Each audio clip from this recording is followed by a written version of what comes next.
Hello everyone, in this video, I will show you how to fix the clipboard not working on your Windows 11 PC. First, we will restart Windows Explorer.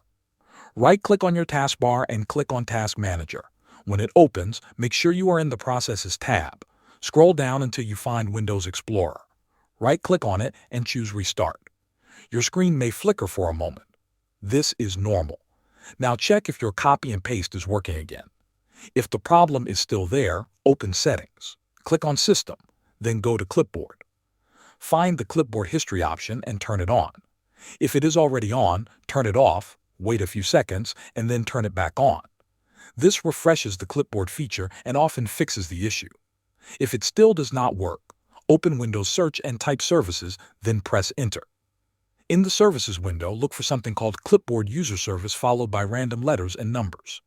Right-click on it and select Restart. This will restart the clipboard service in the background. After completing these steps, your clipboard should start working normally again. Thanks for watching.